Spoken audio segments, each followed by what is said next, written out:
I think first of all, when you talk about a journey and about how something starts, you have to talk about yourself a bit, because I think, you know, the work that you're doing is also an expression of you. Mm-hmm. And some of this comes from the fact that I'm from a mixed heritage background. You know, I'm Anglo-Turkish, Egyptian, Nubian, so that's quite a mix. And so I suppose really over many years, I think I came to this work. I traveled the world. I worked in Saudi Arabia, I worked in Africa, and learned about myself in that journey. I'm a deeply spiritual person. I've always liked to study different kind of systems and religions and other kind of things, and I think that's part of who I am. And I've always been caring about other people. You know, I'm the kind of person who stands up and fights for people and supports them, and you know, people who are vulnerable, I've always protected them, whether that was workers or whatever it was. So I suppose the road to Damascus, the epiphany part of it, how Freshwinds came about, is that I decided after living 5 years in Saudi Arabia, which was a wonderful experience for me, because it helped me kind of look at some part of my identity. I think most anybody would recognize that when you're from a mixed heritage background, identity is the big issue. Had been a big issue in my life, and where do you belong? And of course, I discovered really you belong to you as a person rather than ethnicity or anything else, first and foremost. I decided that, you know, 5 years, I decided either I'd stay, and I'd stay forever, which wasn't a bad thing. I loved Saudi Arabia. It was a very beautiful country and was very good to me. Or I came home. And I decided to come home. And home, yeah, that was the revelation itself. Home is the UK. Home is England too, because I was born in London. When I came home, I found myself in a very strange situation, because a friend of mine who had been, you know, a friend of mine for 25 years, who's African, who had become part of English scene in London and become very anglicised in many ways, but still the African, was you know, had HIV. And I suppose in the early days I missed some of the HIV, kind of the first incidents of HIV and AIDS, because I was in Saudi Arabia. Although I heard about it, it was quite distant to me. Although I had friends who, you know, being part of the London scene, you know, had AIDS, but I didn't quite know about it. I was a bit distant from it. I found when I came home, I was right in the heart of it. My friend had gone to Newcastle and been attacked, unfortunately, and had his throat slit with a bottle. And he obviously had a stroke. He was taken to hospital. He was pronounced almost like nearly pronounced dead twice. He was revived twice from you know, being dead, as it were, and was in a pretty poor state. He had paralysis down all the left side because he'd had a stroke, and he couldn't speak properly, because obviously, you know, in the stroke you often have one side of your body is paralyzed. So after a few weeks, probably about 4 weeks, I can't remember exactly the time frame, because obviously it was a very big trouble. This is one of my probably closest friends, I could say. You know, we'd known each other for many, many years. And since we were very young, we used to go out and party together and enjoy life as young people do. And so I brought him back to London when he could travel. And a lot of friends, we gathered around him and tried to help him. And myself, I think that was the beginning, if you want to say, of my healing work, if you want to call it that. In a sense, I started to work with him. I started to help him massage the side of his body. I fed him. I had to wash him. I had to do all of those very things, because he couldn't wash himself. He couldn't toilet himself. So I had to do all of those things. And you know, those things are quite natural to me, that if someone's your friend, you help them. You don't question it. You have to do it. You have to. It's grim. It's not pleasant, but you just get on with it. And out of love you have for your friend, you have to stand and be counted. So you know, other people talked about it and said it was amazing. I really didn't see it that way. I can't say that I saw it as an amazing thing to do. It's the kind of thing you do for your friend.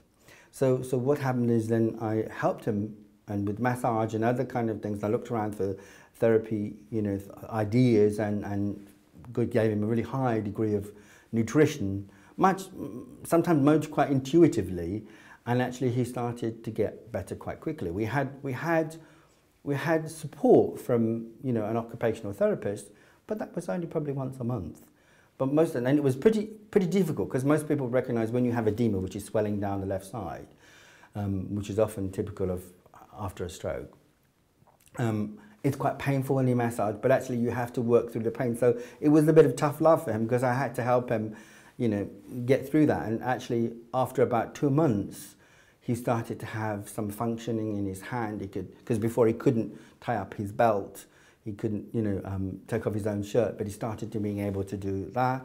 His speech started to improve. I started sometimes made him talk. So it was probably quite hard on him, and it was obviously hard on me, because in a sense I was looking at all the things therapeutically I could do to help him do stuff, you know, to be able to kind of repair himself.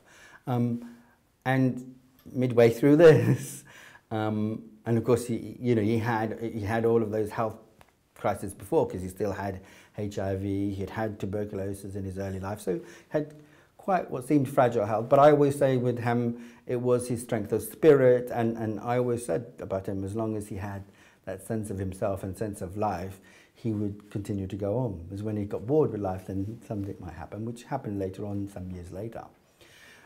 In the middle of all of this, our neighbours, who I knew, they lived across the road, and they were two English chaps, and one of them had lymphoma, AIDS-related. I found out. I said to John, I said, well, isn't it? It looks like it's something quite serious. And I thought, well, it's probably AIDS. And so that time I tried to help Duncan, because his names were Duncan, and said, well, Duncan, what's going on for you?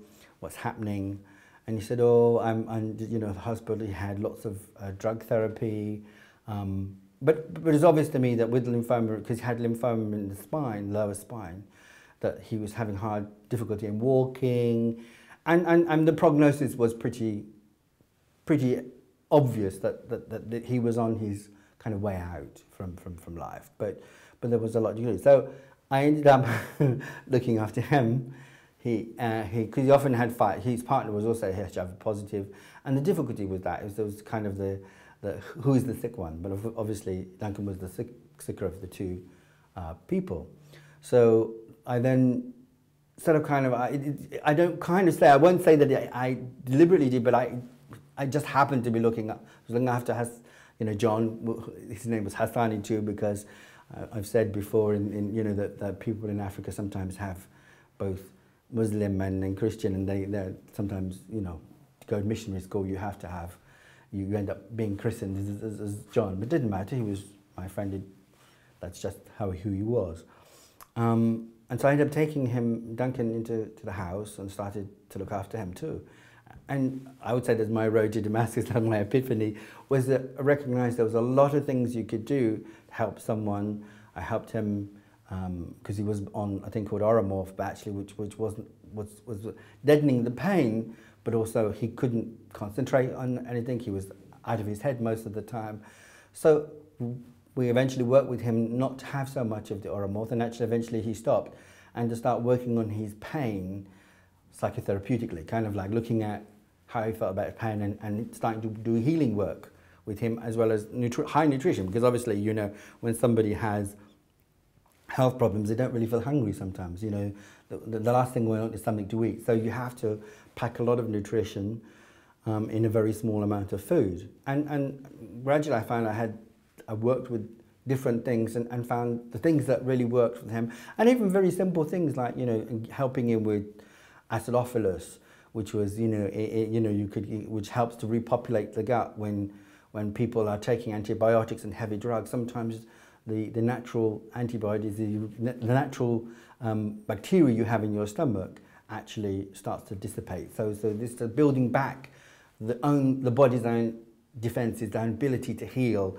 in a difficult situation. Now, I obviously knew that Duncan was not going to be in this world, because, you know, he was really very ill. If you looked at him, he was a typical, what people would have considered at that time, a typical AIDS-related complex, in a sense, looking very, very thin, and something you'd have seen perhaps in those days in television and things. So it was a very challenging. While Hassani was getting better. So John Hassan was getting so much better and able to, in fact, at one point he started helping Duncan, which was an amazing thing. But one of the things I really, really recognized was there was lots of people to hold your hand. There's lots of people to give you advice that you didn't necessarily need, but there wasn't very much practical help. So this kind of made me, for me, this is, I think, the germination, the start of thinking, you know, there has to be a better way. There was lots of kind and helpful people, but really not giving you practical help, not giving you that support, and nowhere had anybody got quite the sense of what we now call holism, the whole person, and using as many things to help a person to heal and to heal themselves, really, to kind of, you know, it's not a curative thing we're talking about, it's talking about the ability to keep going, to have a sense of life, a sense of purpose. So then eventually, of course, you know, the sad day came and Duncan died in hospital. There was huge trips to hospital. There's lots of stories and a daily battle to keep him going and to keep him having a sense of well-being. I mean, we talk about well-being now, but in that time, we were trying to have a sense of well-being where he could achieve things, he could do things, he physically could do a little bit for himself. Obviously, he had lots of health problems, like people who know HIV and AIDS, there's cryptosporidium, which is not relevant now because the drugs are so good. They're helping people without that. But you had CMV, different kinds of problems that, you know, really challenged the body. And so a very complex health thing. Again, Hassan is getting better all the time and even then started to be able to cook and be able to look after himself so much significantly. But coming towards September in '89, we will come to the close of the story with Duncan. And one of the things I think that was really profound for me was the amount of familial healing, in the sense that I helped him work with his partner, and because obviously if you imagine that you're a partner of someone who's dying and you've got the same illness or disease that someone else has got, your mortality, it's quite a big thing. You're thinking, oh, that's me, maybe, you know? And I helped to come to terms with it. It didn't always have to be that way. It didn't always have to be that situation. They had a very different health status and health profile. And also the wonderful, the feeling of the kind of wonderful feeling of healing that happened. The only thing I could say is that you said it was a golden aura around that day when the family were all around him and all his friends, and we were in the hospital, and then he gently passed into the next life, if you want, into peace, which was in a sense sad and devastating on one level, but beautiful on another, in the sense that he at least died somewhat requited with himself, because we'd done a lot of work about his family. He'd also been adopted, so I did a lot of kind of talk and working through his issues, so that at least somehow he would die at peace with himself, which is in a sense my agenda for him, if you want, and hopefully his agenda for himself, because we had tried everything not for him to die, but we had to, the family had to as well, to try everything, but it was inevitable in those days, because there wasn't the treatment around that we're so happy about now that's available. So then after that, after I'd sorted a new home for John and a new situation where he was in a very comfortable space, I then, was 1990, I went to, early on I went to holiday to try and recuperate, because I'd lost a lot of weight and it drained me enormously. But then friends of mine in Birmingham invited me up and said, come on, you know, my friend Gary, who you're going to hear from in one of the other videos, came and said to me, come on, you really need to rest and come to and stay with me for you know, New Year and see Christmas in. So I thought, yeah, it's a good space to be in with another very, very dear friend of mine for many, many years. And I think that's the New Year's Eve night, that was the idea that I was just talking to someone, because I had a few friends over, and I really had that kind of in my mind, the image of it's time to stand up and do. So there has to be an organisation. There has to be a somewhere which is holistic, which practically helps people, which helps people find both those healing therapies, those other supportive things, those practical help, all together, integrated, that actually works and doesn't leave you alone. It's not about just money, it's about that kind of fundamental help that knowledgeable good friend comes in, or a family member who actually then makes a difference to the whole dynamic of ill health. And whatever opportunities there are, whatever kind of chances there are for you to get better, or to die at peace, or to have more mobility, or whatever it is, they are the interlocutor of that. They kind of, that dynamic. So for me, it was like, oh my God, this is what I've got to do. So that was my road to Damascus. It was very much, wow, do I really want to do this? And how? Because although I'd worked in business in the Middle East, and I know how to run businesses, I know how to contract, but I didn't know how to run a charity. I'd never think. But I suppose for me, I'm one of those people who, you know, you either put up or shut up. You do it. Either somebody's got to do it and somebody's got to start. So I had friends in Birmingham. I actually tried to start it in London, and found, you know, that it was much more difficult. I worked with some centres who were doing similar kind of things, and then I found that it wasn't really right for me. I didn't feel connectivity. I didn't feel the words I would use, the synergy with what they were trying to do, because I thought that they were very much doing part of it. They were doing that kind of raising of, you know, the kind of conscious level of living and well-being. But I thought there had to be, if you need a house, or you need money or an access to a grant, anybody talking to you about your well-being isn't going to work. You need somewhere, where an environment. You need to create the environment where healing can occur, whatever that healing may be.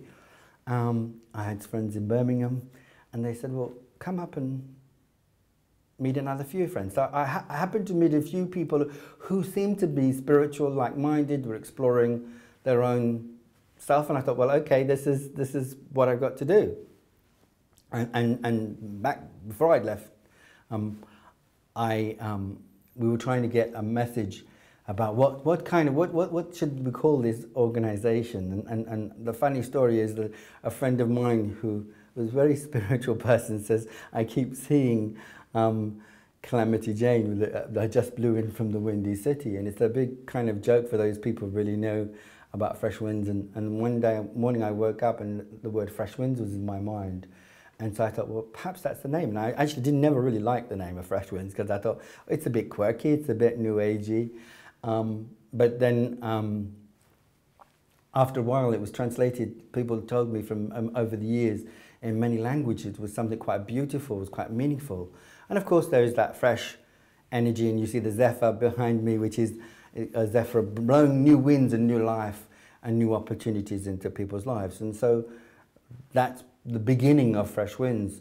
I started to work in a small group of people, and very much realized that actually, again, some people wanted to do the esoteric stuff, the look at themselves, and that was great. But for me, compassion has to be working with people. It has to be about people. It has to be about offering that hope and that positivity to their lives. We looked at lots of issues. I mean, we looked at issues of how we were going to make it work, and at first we weren't sure it was a charity. And then I've always had the principle that there has to be room at the end. It's my thing. People hear, there has to be, nobody should be turned away. That's very old-fashioned. I see myself as a servant of the people, and this is my mission. And this is, you know, I know people hate the kind of, but the mission is love. I mean, it is about love. It is about that family love. It's about the community love. It's about love of your neighbor, in that kind of very spiritual sense of saying, why wouldn't you help somebody who's in need? What, you know, if they're in need and you have the ability to help them, why don't you help them? Step that one bit forward. Take the courageous thing to move forward and help them. So we then decided that there was just no way. Some people couldn't afford to pay for the therapy. I was a volunteer. Everybody was a volunteer. There were no paid staff. And there was no way that most people who were experiencing very, very life-threatening illnesses, you know, cancer, HIV, AIDS, but in the AIDS lot, it was pretty heavy. It was very hard. There were a lot of people dying, but the kind of interventions we started to make were ones that helped people have that sense of peace, have that sense of who they are, and a sense of kind of the ability, you know, of that it wasn't the end. I mean, in the sense that you may have an illness, but that's not all about you. You're still a person, you still have a life, you still have families or partners or children, and to try and have as much opportunity to explore that part of you rather than just be subject to the illness. And we found, you know, quite remarkably that when people focus sometimes on that life, that some of the problems they had dissipated, some of the other kind of difficulties they faced would go away, and we offered practical support. But we saw that there was only one way was to do it as a charity. There was no way that some people could afford, and I always really felt that it shouldn't be, money shouldn't be a bar to you having some therapy or some support. It shouldn't stop you from gaining something, and it shouldn't necessarily be something that's looked, you know, with grey walls or so clinical. It had to be warm and loving, and perhaps, if at all luxurious, it should. Why not? Why not? You know, if there's a way to create that environment, because that's all. The whole environment is about healing.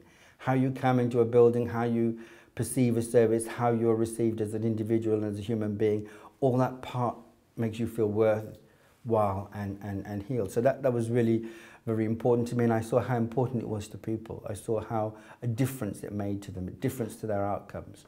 So in 1992, this is why we're making this video, in 1992, on the 7th of April, we registered as a charity. I was also at that time, and before that time, I was gearing myself up, looking into all different therapies and upskilling myself in therapy, psychotherapy and other kind of therapies in order to kind of work with people in a deeper way. I became a healer, joined some healing organizations and you know, worked on energies and working with people, and you know, I'm not ashamed of that. It was fabulous, and it is a great thing to do. And you're really looking at the dynamics of people, how they live within their environment, and how you can help them have different choices. You know, how you can help them perhaps have better relationships, perhaps forgiveness. Sometimes, you know, people carry a lot of pain and a lot of, not only from an illness, but from what's going on around them, you know, loss and all of those kind of difficult things, and in helping people heal that means that gets out of the way, and then people can live for however long they've got, for whatever it is they've got, whatever their opportunity in life, they can have it. And I think that's fundamental to the attitude of Freshwinds, is that loving support, that loving environment that helps people live how they could possibly live. I always say also that, you know, nothing is impossible, although it may be less likely.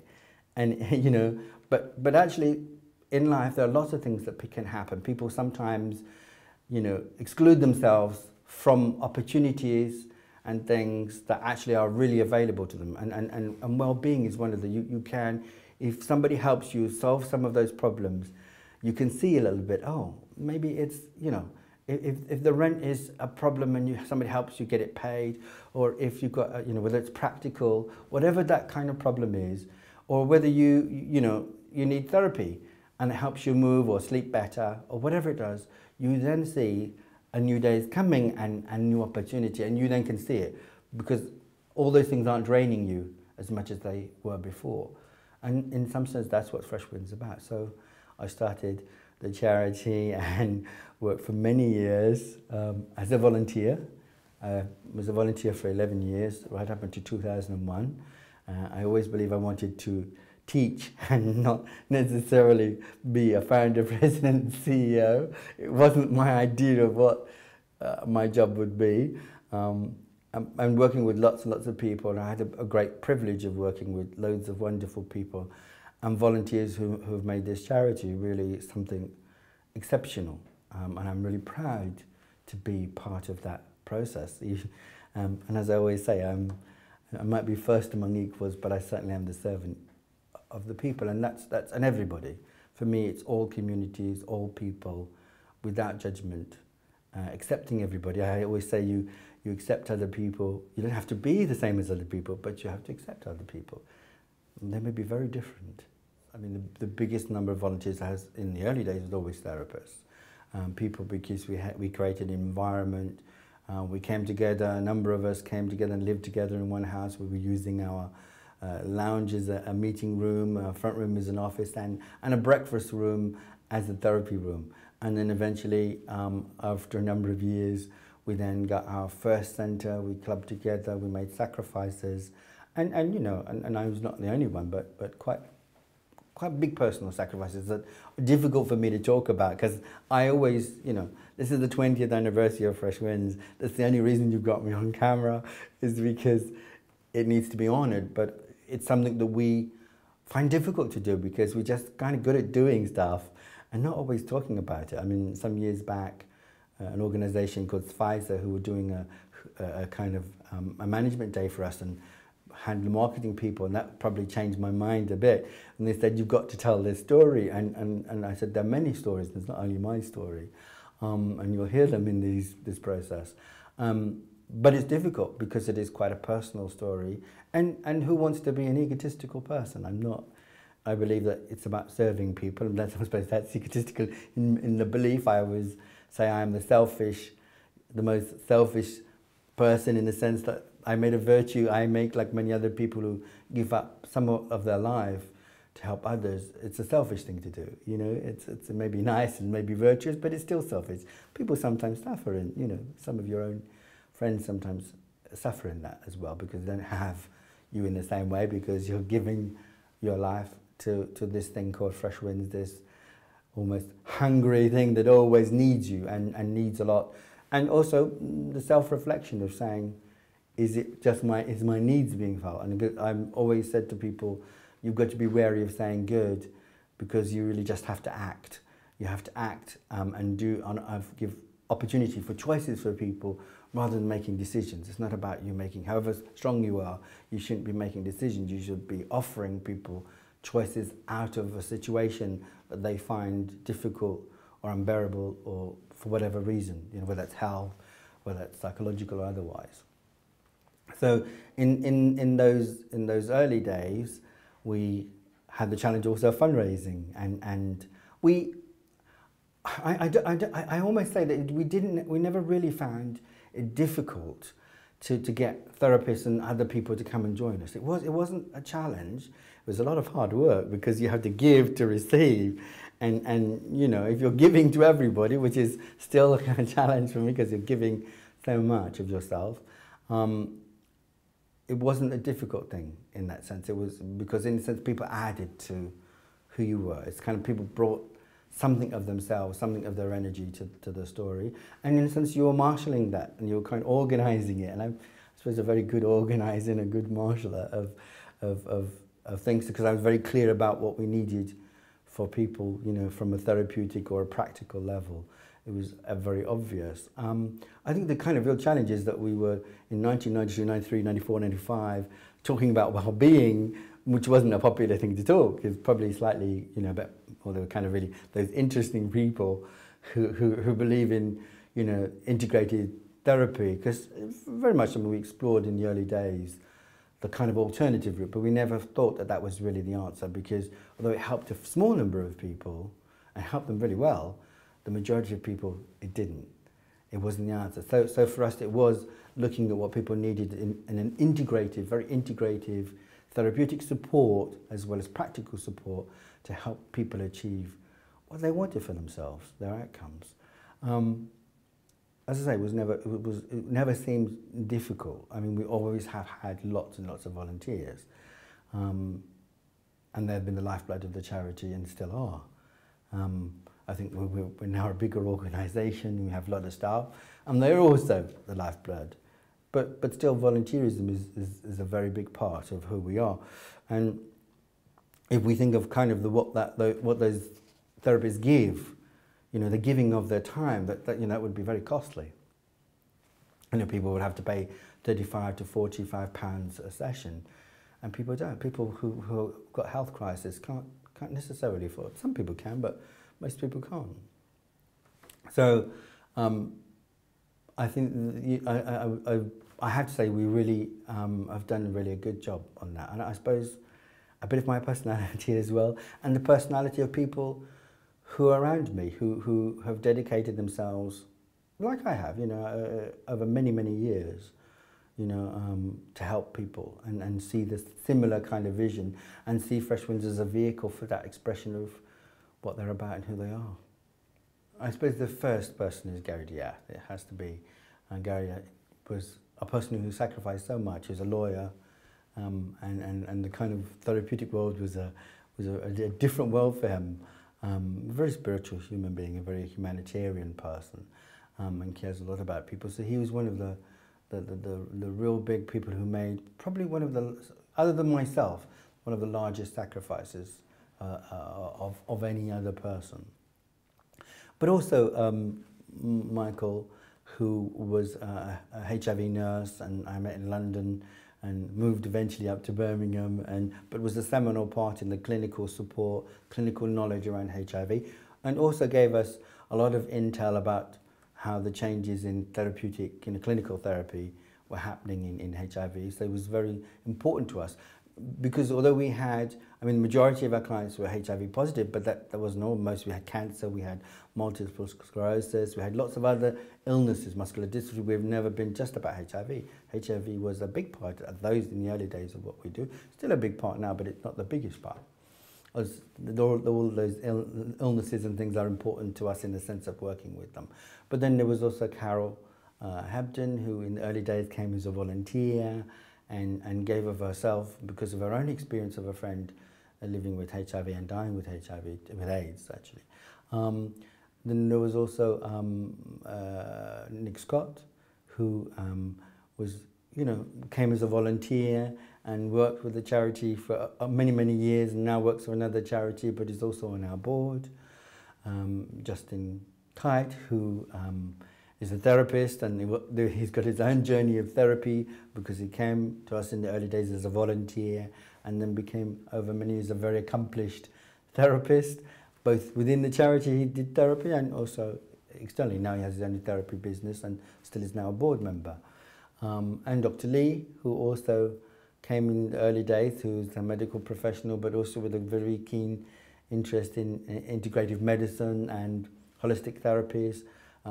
She had also training in aromatherapy and other kind of therapies and acupuncture, and wanted to bring, in a sense, the whole thing together. So she was a very seminal part of the early integration of Freshwinds and doing what we call now integrative medicine, that part of bringing all the therapies together to work for the benefit of a person. So in other words, working to use those therapies synergistically, we say in those sort of words, synergistically together in order to have quite a profound effect on people's well-being and rehabilitation as well.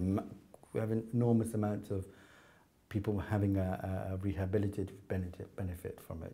And that's recognised, generally speaking, now that some forms of therapy are very helpful for people to rehabilitate and increase their sense of well-being, both and have profound physical things as well, not just a kind of psychological benefit. So there was then and then also Dr. Shah, who came early, but who was was a paediatrician who came to the charity and worked a little bit as a volunteer and then as a paid member of staff. We didn't have paid members of staff until about 1995, 6.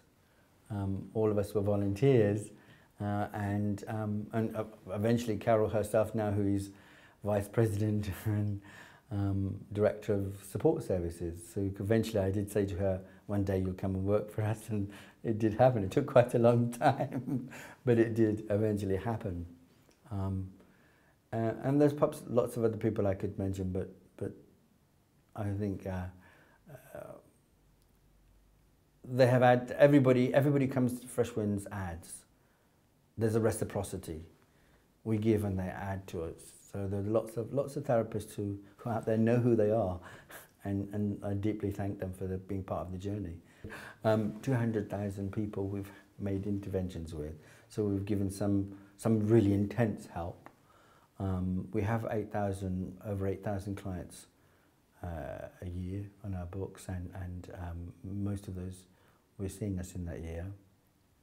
Some people we've just given some kind of piece of information, pivotal, support, and some people we've done a very heavy and long journey with them, and also the family members. It's quite. I mean, when we look back at the figures, we kind of thought, oh, yeah, it's that many, but it is quite a large number, yes, and that's down to all the volunteers we had and the therapy support we've had from people, and now a very good, an excellent staff. We are very fortunate to have. We put a lot into developing our staff and our staff working with our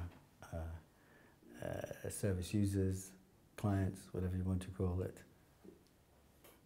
The thought of Freshwinds not being there is one of the driving forces. Given that when we see, I've always said that when sometimes I'm troubled, I've had dark nights of the soul, you don't kind of run a charity and give of yourself so much without having doubts or dark nights, as it were. What always seems to happen to me is that sometimes a client synchronistically will turn up, or some person out of the one person sent me an email to thank me of work we did 4 or 5 years ago and said how much of a difference it made. And I suppose the engine is, if we weren't here, that wouldn't happen.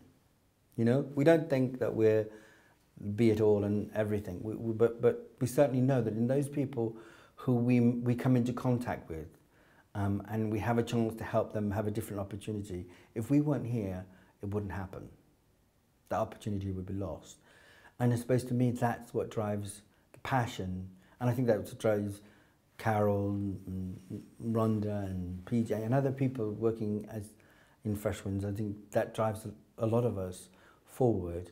And also the ability to make a difference, an ability to give a choice. I mean, as I said in the beginning of my talk, and is that sometimes it's about yourself. Sometimes I had a very difficult childhood, and I know the value of somebody being there for you. I know the value of someone helping you and giving you some forms of tools or solutions to help you out of difficult spaces. You don't have mixed heritage sometimes without doubts about yourself and fitting in and belonging. And Freshwinds helps with that love that it does belong. You all belong and fit in. We don't have exclusions. We don't exclude people. I think that's what drives us on. Where are we after 20 years' time? That's a really difficult question. Well, hopefully we're still here. I may be 20 years old. Yeah, I think a lot's more training. I mean, we realised that we didn't have the view that we wanted centres all over the country, and that wasn't. So we took on the mantle of having, trying to sort of impart the things we learned through our FIM, our Freshwinds Integrated Medicine website, and training courses. So to kind of train other people to do something of what we've done, and to look at moving that into that kind of online learning and other kind of work. And also I think we've still got we've done a lot of work with children with genetic disorders, and we've come a long way, but I think there's a long way to go, so I'd like to see more of that work. Also we do things now, I mean, after it wasn't all about therapy, we did employment, we do employment and training, upskilling, giving people a chance, people who are a bit socially excluded, because originally in the beginning we worked only with people, in the main, for the first 10 years, with people who had life-threatening illnesses, both adults and children. But we then came to work with ex-offenders and people who need a second chance, who need some tough love and straight talking and honesty in order to help them see that they could have other chances in life than the ones they thought they had. It wasn't all the way. The cycle had to be broken. And for those people, we've helped enormous numbers of people out of being stuck who turn their life around. And I think that, again, that drives us on, that, as well as accepting sometimes, the occasional failure is an occasional one. And also looking at kind of helping people out of pain. There's far too much pain, and it always feels unnecessary in this world. And helping people out of pain is into safety, into calmer waters, into better winds, better places than they find themselves in. That's really, I suppose, what drives us on, and doing more of that. One of the challenges for me, I never feel it's enough. It doesn't, you know, even 200,000, it doesn't feel enough for me, and perhaps never will be. And that's a good thing and a bad thing at the same time, if you want. But I think it's also giving that honesty, integrity, and ethics that we enshrine, that we work through the whole of the organisation, and that's really meaningful to us. It's really, it's our life and breath. No matter what difficult and dark days we have, and we have them, believe me, we've had them. We've had some really very difficult challenges. We had one in 2000 when we moved from one building, and I had to make a choice. You know, I had money that I had left over from my flat that I'd sold and was keeping me going and part of the work, and we had a financial failure. I had a choice. I had to either gift Freshwinds 50,000 or pay off my debts. Freshwinds wouldn't have survived, and I had made that choice. It was a hard choice. It wasn't an easy one. But we've had some really tough times, and it's not been easy. And the times when I wanted to turn back, but I can't. This is what I do, and well, you know, you couldn't do something better in my view. So I still love it, and perhaps I think one of the greatest capacities for me, not how clever I am, or people see sometimes how I can fix things, I can solve things, I'm a good business person, I'm an entrepreneur in some sense, but actually I don't really think that's the most important. I think I'm a human being who knows the value of love and likes to give, likes to increase that in the world, because with more love and more respect for each other, we live in a more beautiful place, and this planet is a very beautiful planet. It's a very beautiful place, and there are many millions and billions of beautiful people who just need a different story, a different chance. And to me, that's what it's all about. No, it isn't bigger than the kind of view I had. In fact, it's perhaps a little bit less than the view. It perhaps looked easier. I always say the future, when you have the idea, looks a lot easier than it is. It takes a lot longer than you think to get sometimes somewhere. So for me, everything that I saw then has actually happened. Some things happened chronologically different. Some things happened earlier. The children's project happened later in the fullest sense of what it is now. I thought it would happen earlier. Employment happened a bit earlier. So different things happened at different times. And sometimes in response to new situations, like in a sense when, thankfully and with great gratitude to the medical profession, when the new therapeutic drugs came out for HIV that ended the scourge of living with AIDS for most people, which was although a noble thing at the time to work with that, but it was pretty harrowing. It was harrowing seeing such wonderful lives extinguish from the world. Was not an easy thing. But so I was most happy when antiretrovirals, as they were called, came on board and started to change the outcome. So we created then employment projects for people called, well, I call it, you know, long-winded name, but new opportunities, new drugs, new outcomes. It was about people having a chance to go back to work or have a vision of what they perhaps would have liked. Because, you know, we all know that when we do what we love, we're better at it than working in a job that we really don't like at all. And if we can have that opportunity, it's not the opportunity for everyone, but somehow to learn to love about the work. I think for me, there is perhaps a bigger thing about education.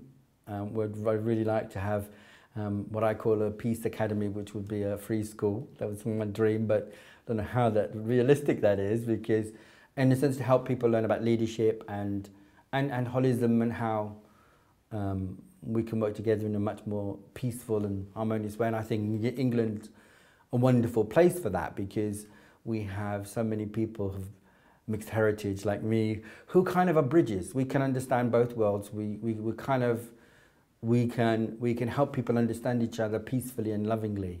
So I think that's a wonderful opportunity that with so many mixed heritage young people here in the UK who come from very, very wonderful backgrounds, different diversity, and I have to say I love diversity.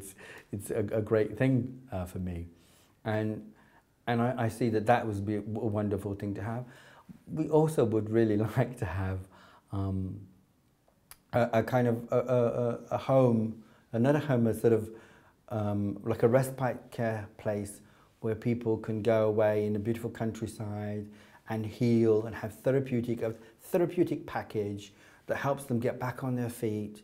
And because sometimes really there's no doubt that having that therapeutic space away from home, away from the stresses, gives you a chance to gather your energies, but in a very, very therapeutic way, almost like a sort of holistic health farm, but in a much nicer way than just, you know, we're all going to eat cabbage leaves, and I've never been quite fluffy. So, you know, or we're going to drink, you know, some of those things are great, but actually sometimes you need a good meal, you know. So it's that kind of bringing together all that knowledge and that skills and therapeutic interventions in quite a long way. We also want to do some really seminal work that we're going to look at and hope to get some money to do work with stroke victims as well, because I think there's some really wonderful rehabilitative support that could do. So, I mean, really help more people, and perhaps share, you know, we hope to be able to share, you know, our learning lessons to other people who might want to start similar things abroad. We're not wedded to Freshwinds being all over the world. The message, perhaps, the learning and imparting that and sharing it, that's really probably some of the big things we'd really still like to do. And we still don't think we help enough. Going back to the day we worked with Pfizer, and it was a great opportunity because we had something like 35 to 40 marketing people and people who do stuff, and we were busy doing it. You kind of don't objectively look at yourself, and our website we knew needed a huge makeover. It needed to be more user-friendly, I mean, about the client experience rather than this is just this program or that program. And it led to us redesigning that whole thing. And I think it was a wonderful experience, and it was also very interesting to see how, because I had to start with the challenge in the morning and say to them, this is the challenge. How can we change? How can we be more responsive to people? How can we tell our story to people and get the message across for what they need? And then come back in the day and they report to me all of these with our staff and working with Dr. Lee and Carol and Steve, Director of Development. They had to stay there and work all day long. I had the easy job in that sense. I had to start them off telling the story of Freshwinds as I've just done today. And what came out of that is that what we actually really do is that we provide solutions that enable hope. Okay? Because without solutions, practical, that's the part of intervention. You make the intervention, you solve a problem. It gives the possibility for enablement, the birth of enablement, and then the birth of hope. You know, not false hope, honest hope. That things can be different. Because I think we've never peddled false hope or that, but positivity in the kind of balanced way of saying, well, as I said to you, earlier, it's nothing is impossible, even though it might be less likely. And so there's that practical realities. But so that's what the solutions enable hope, okay? Because without those solutions, without those something different in our life, that intervention from someone or somewhere, sometimes we get it from family, from friends, from other people, but sometimes it's not available to people. And some people don't have the solution. So here we try to get the tools of solutions to get people to learn how to use them and then to have hope of a different life and to realize it.